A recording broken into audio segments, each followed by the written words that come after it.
All right. Do it? Yep. Okay. I was in a KC-97.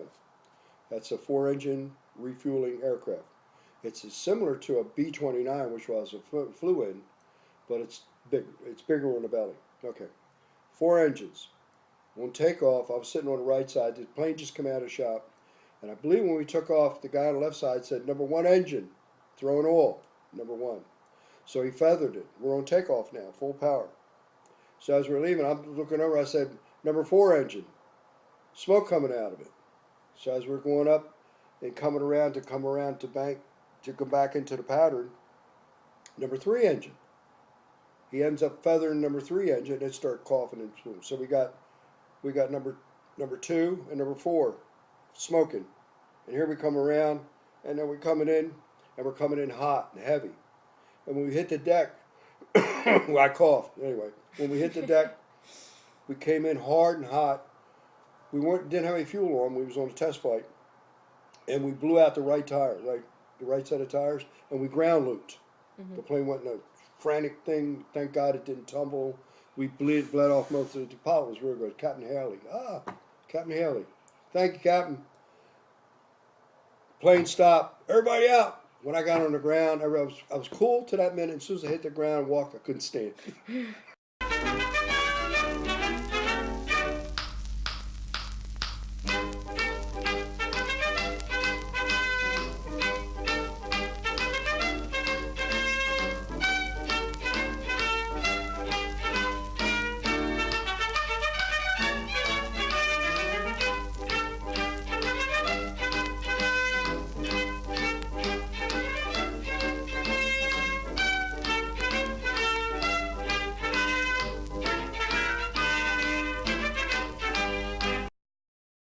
My name is Walter C. Farrier. I joined the United States Air Force July the 11th, 1952.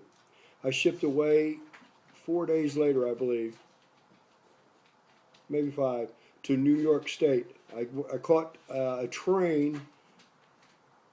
What's the name of the Grand stadium? Central Station. The stadium. Oh my God. Well, there's a train station at the stadium, at the Oriole Stadium, and I can't Camden think. Yards Camden Yards. or Memorial. Camden. Okay. Shipped away Camden Yards, got on a train, went to New York State, to a place called Sampson Air Force Base. And that's where I took my basic. It was 8 weeks of pure pleasure. How old were you? I was 17 years old. My father had to sign for me to join the service. Me and my buddy George Knapik, Knapik, we joined the service together. We were school buddies from the 7th, 8th, 9th, 10th, 11th grade. We both decided in the 11th grade that we were going to go fight the Koreans. All right. And that's what we did. We went away to fight the Koreans, and we got separated after basic. In basic, it was good. The basic was really good. I learned a lot about myself. I learned that I could do a lot of good things, and I wasn't scared of anybody. And had a couple fights, lost a couple, but everything we all pulled together. We learned how to work as a unit, how to work as not just an individual, but a whole bunch of us, and it was pretty cool. And then from basic, I went away to tech school. Tech school, I learned to be a mechanic. I learned how to work on engines, a mechanic. I learned how to work on engines. I learned a number of different things. I went to gunnery school. I learned how to do that. I was a good shot. Always have been a good shot. Matter of fact, in basic, I was such a good shot that the guy on the right of me and the guy on the left of me would give me their rounds, and I would shoot their target, my target, and the other guy's target.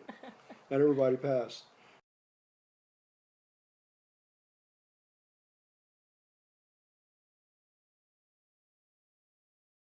From tech school, I went to Walker Air Force Base. Then I went overseas for 2.5 months, and the war was over.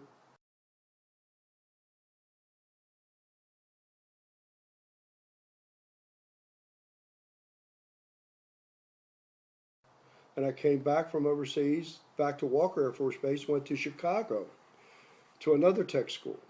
Came back from Chicago, volunteered to go to Newfoundland. We flew KC-97 four-engine refuelers. We flew them over the North Atlantic, and they handed me the suit. I was part of the crew. And they handed me this suit, and I looked at it, and it was in a bag. And I said, what am I supposed to do with this? They said, well, if we have to ditch, you put the suit on. I said, oh. In the cold water, he said, you'll last 15 minutes. I said, oh, big deal. So anyway, we had a couple interesting flights. We landed one time in a place called Greenland, and there was nothing green about it. Matter of fact, it was the worst place I think I've ever been in my life. Then we had an engine failure, and we landed in England, which was kind of cheating, but we wanted to see England. Government expense. And then we came back from there to New Mexico, and let's see, I'm in my second year by now. I was a corporal, 2 stripes.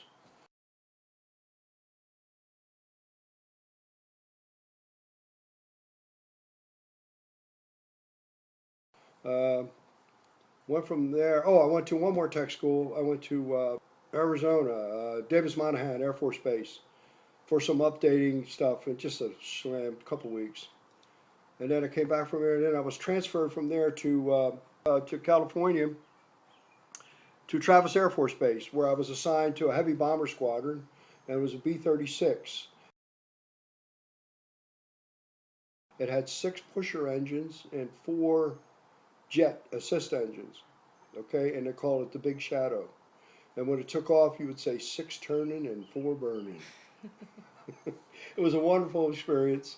All we did was fly, flew everywhere. And then, let's see, from there I kind of settled down. I made sergeant, which surprised everybody, including myself.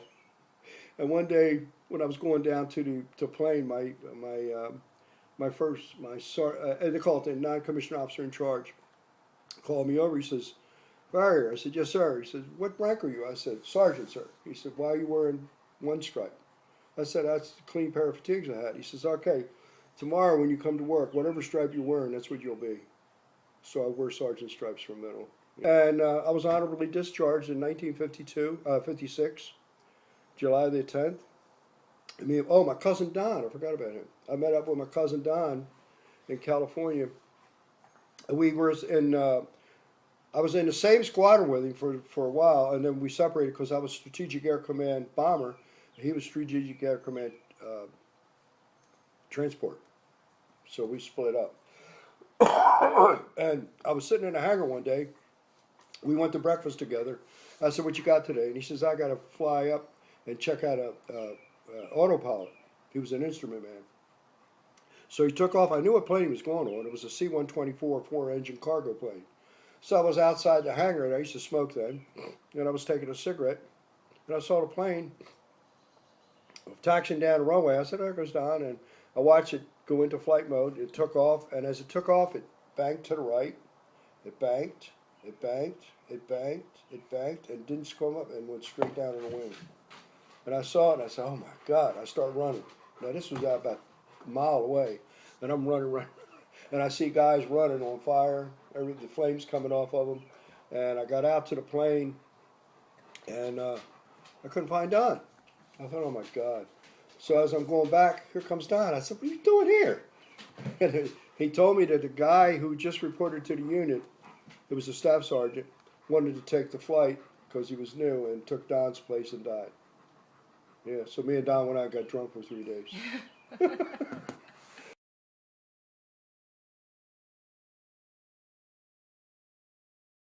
My favorite place was Newfoundland. I think I had the most fun. Everything was over then. It was free. It was relaxed, and all you do was fly. California was great. I love California. Hawaii, I forgot about that. I went to Hawaii for 10 days as a TDY, temporary tour of duty, TDY. Went to Hawaii for 10 days. I couldn't afford it, and I wanted to go see Battleship Row. I was at Hickam Field, and I'm standing on the flight line waiting to board a plane to come home, back to Travis.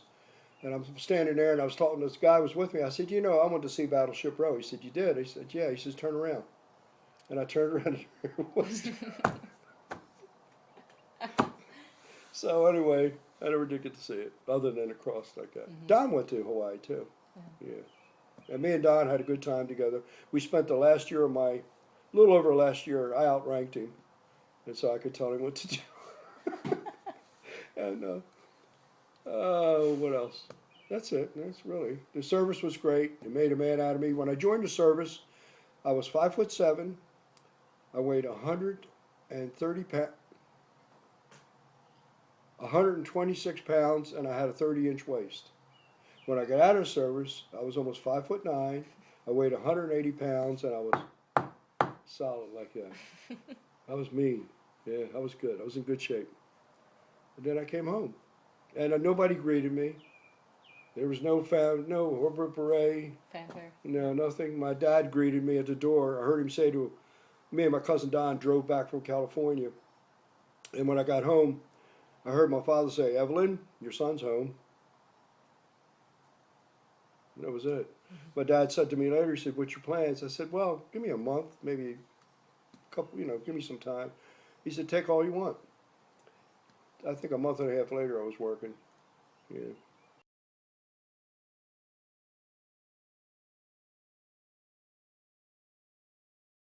I wanted to be a paratrooper.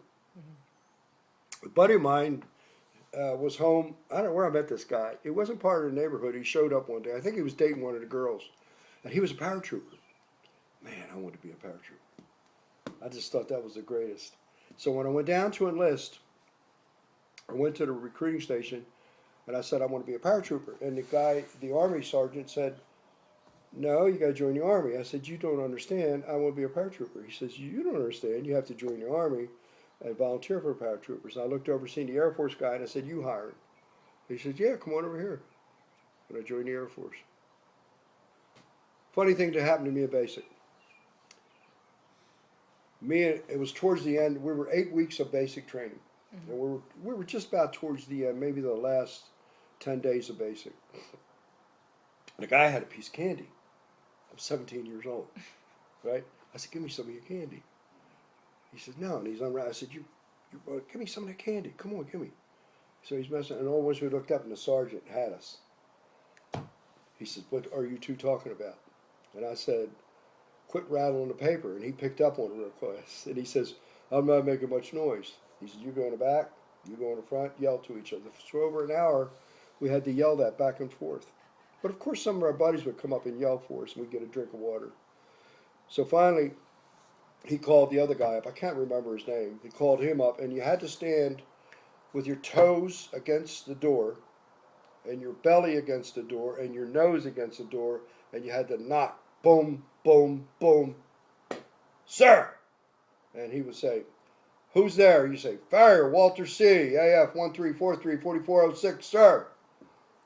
"I can't hear you," that whole routine. So finally, they let the guy in. He went through that routine. So he entered, and I heard, I had to keep yelling. Somebody else was back there yelling back at me. So I had to keep yelling. I'm listening. I hear, boom, boom, boom. And the guy comes out holding his face, and I thought, oh boy, oh boy. So here I go, my turn. Knock on the door, did my thing, enter. And then when you walked in, you had to walk from the door straight over to the wall. There was a spot with a line on the floor. You had to put your back against the wall, stand at strict attention, looking straight ahead. Well, I'm standing at attention, and I see the fist coming. As I saw it coming out of the corner of my eye, I rolled my shoulder up, caught the punch here, went over my head, and I came over like this, and I was ready to hit him. Right? And I realized what I was doing. I said, "Oop." And he says, "Come on." And I said, "No, sir." And I stood up. So he threw another punch, and I let it come on. I took it. So he said, and I went down on one knee, and I got up. And he says, "You want to hit me, don't you?" I said, "Yes, sir." He said, "But you won't, will you?" I said, "No, sir." He said, "Stand up." I said, "Yes, sir." So I stood there, and he says, "You're a good man." He said, "You'll be okay. You earned your stripe. Get out of here." The next time I saw him was in Illinois, where I went to Illinois on a TDY. I saw him at a tech school up there. I saw him, and I walked over to him. He was in a PX, the Post Exchange. I walked over. I said, "Sergeant Terrell." I remembered his name. Wow. "Sergeant Terrell." "Yes." I said, "You remember me?" He looked at me. He says, "I think I do." He said, "Are we going to fight?" I said, "No, I'd like to buy you beer." And I bought him a beer. That's the end of my story. Can you just state your name and rank again? Walter C. Farrier, AF 13434406, Sergeant, United States Air Force. Welcome home. Yeah.